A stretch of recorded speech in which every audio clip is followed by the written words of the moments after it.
We were at the end of the ramp. We reached the flat floor of the cavern. Okay, now what? Cassie wondered. We've used up at least 3/4 of an hour. 41 of your minutes, Axe said. Okay, Jake said. You guys remember there were buildings all around the edge of the cavern set back from the Yerk pool? Most are probably storage. Some may be generators and air purifiers. But some may be offices, control rooms, or even hold the Kandrona itself. We need to check out some of those buildings. Well, that's what bugs do best, Marco joked. I wish we could have found a bug morph with better eyes, I said. How are we even going to find these buildings? I can't see more than a couple feet in front of me. Don't need to, Cassie said. We can smell. They have humans down here.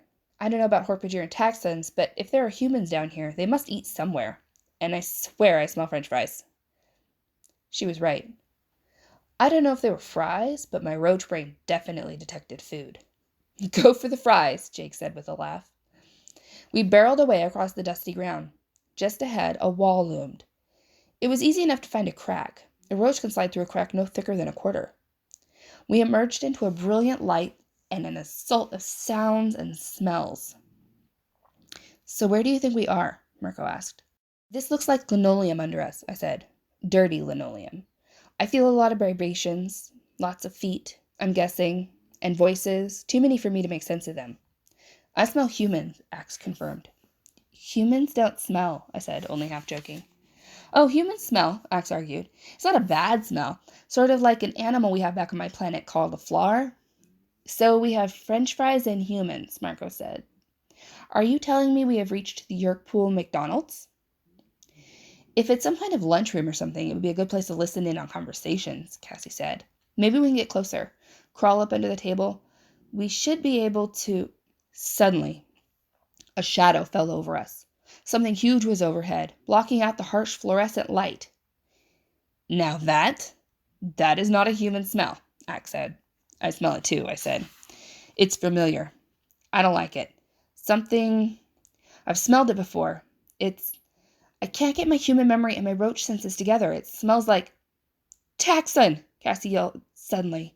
Look, that tree-looking thing up there? I think it's a taxon leg. Oh, gross. I hate those things, I said.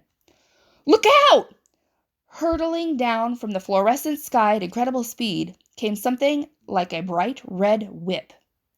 I powered my 6 legs in an instant response. It was too fast. The red whip slapped the ground all around me.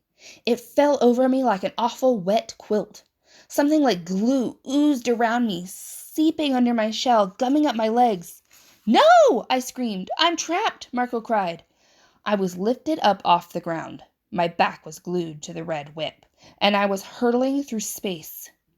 I caught a wild glimpse of others stuck to the red whip just like me. What's happening? Cassie cried. It's the Taxon, Axe said.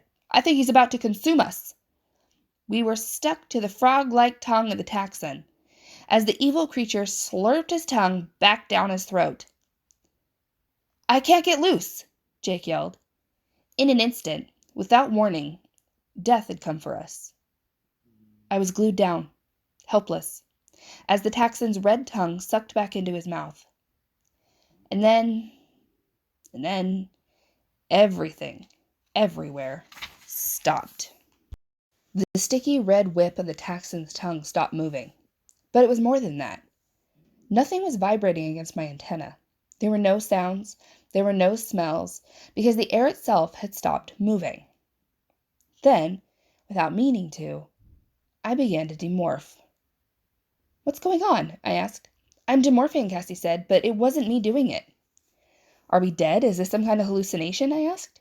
If it is, I'm having it too, Jake said. I swiftly grew larger and larger. My center pair of cockroach legs dwindled and disappeared. My lower legs swelled and grew skin. I fell from the Taxon's tongue to the ground, too large and heavy to be stuck any longer. Toes appeared, fingers appeared, my true human eyes opened. I looked around, dazed and disoriented. The others were all there. We were all human again, barefoot and dressed in our skin-tight morphing outfits like we always were when we came out of a morph. Axe was back in his Andalite body, just adding to the general weirdness of the scene. We were inside a building. As we had guessed, it was a lunchroom. There was a kitchen to one side, and there were a dozen long tables down the middle of the room. People sat at the tables, eating. Only they weren't eating. They were holding forks. They were looking down at plates of foods. They were getting ready to speak. They were holding mugs of coffee. No one was moving. No one was breathing. The steam rising from the mugs of coffee was frozen and still as a photograph. "Okay, I'm ready to wake up now," Marco said. "This dream is getting weird." "Look," I said. "Hork-Bajir." 2 Hork-Bajir were standing by the door.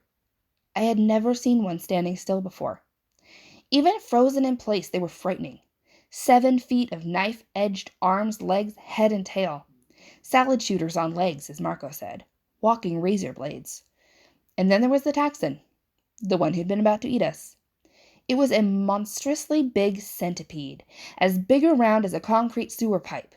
It had a round red mouth at the very top of its worm body, and the long red whip of a tongue stuck out and hung in the air. "I have an idea," Marco said. "Even if this is a dream, let's get out of here." "Definitely," I agreed. "Move," Jake said loudly. We ran for the door to the lunchroom, out into the vast, intimidating openness of the cavern. Outside, the same freeze had occurred. The surface of the Yerk pool was still. The humans and Hork-Bajir who were involuntary hosts were frozen in their cages, screaming and crying and shouting without sound or movement. On the infestation pier, a woman was bent low over the water, held down by a Hork-Bajir. A Yerk was halfway into her ear. She was crying, her tears motionless on her cheeks. Then I saw something moving. One single thing in all that eerie stillness. A boy. He was tall, a little gangly. He had hair that looked as if it had never been combed. "Oh," I whispered. "Oh, look! It's Tobias!" The others all turned to see. Tobias shrugged his human shoulders. He held up his hands to stare at his own fingers. "It is me," he said, sounding like he doubted it. "My old body. Here." I ran to him. I don't really know why, I just did. I wanted to touch him, to know he was real. "Ah! Ah! Ah!" he yelled, and jumped back suddenly and threw his arms up and down. He was flapping, trying to get away, trying to fly. I had scared him by rushing at him. "Sorry," he whispered, terribly embarrassed. "Sorry." I put my arms around him and hugged him tightly. "Tobias, what's going on?" I asked him. "I don't know," he said. "I was flying. Then suddenly, I was here. Like this." "Time has stopped," Axe said. "For everyone but us. I can feel it." "Something is very, very wrong," Cassie said darkly. "Is this some trick of Visser 3's? "This is not Yerk technology, I can tell you that," Axe said. "This is far beyond them, far beyond us Andalites as well." "What? Humility? From an Andalite?" "Ha ha!" Marco screamed. The voice came from everywhere at once, and from nowhere. It wasn't a voice, not really. It wasn't even thought speak. It was like an idea that simply popped into your head. The words exploded like bursting balloons inside your own thoughts. I spun around looking for the source, ready to fight if necessary. "No, Rachel. There is no threat." "It knows your name," Tobias hissed. I glanced at Axe. He had gone rigid. He wasn't frozen like the world around us. He was afraid. He was shaking. "Eximile Escaruth Issel has begun to guess what I am." "Elemist," Axe said. "Do not be afraid. I will appear in a physical form you can understand." The air directly in front of me. No, not in front, behind, beside, around. I can't explain it. The air just opened up. It was as if there was a door in nothingness, as if the air were solid, and it's just impossible to explain. The air opened. He appeared. He was humanoid, 2 arms, 2 legs, a head where a human head would be. His skin was glowing blue, as if it were a light bulb that had been painted over so that light still shone from him. He seemed like an old man, but with the force and energy that was definitely not frail.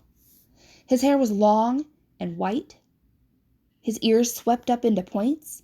His eyes were black holes that seemed to be full of stars. "I am an Elemist," he said, speaking with an actual voice, "as your Andalite friend guessed." Axe was shaking so badly he looked like he might fall down. "Be at peace, Andalite," the Elemist said. "Look at your human friends. They do not fear me. They don't know what you are, Axe managed to say. The Ellimist smiled. Neither do you. All you know are the fairy stories your people tell to children. Well, how about if someone tells us who and what you are? I said. I was not in the best mood ever. It was extremely bizarre and unnerving to be surrounded by human controllers, Hork-Bajir, and Taxons in the very heart of the enemy stronghold. They were all frozen, but that could change. To be honest, I was scared, and when I'm scared, I get mad. The Ellimist looked at me. You cannot begin to understand what I am. They're all-powerful, Axe said simply. They can cross 1,000,000 light years in a single instant. They can make entire worlds disappear. They can stop time itself. This one doesn't look all that powerful, Marco said skeptically. Don't be a fool, Axe snapped. This is not his body. He has no body. He is everywhere at once, inside your head, inside this planet, inside the fabric of space and time.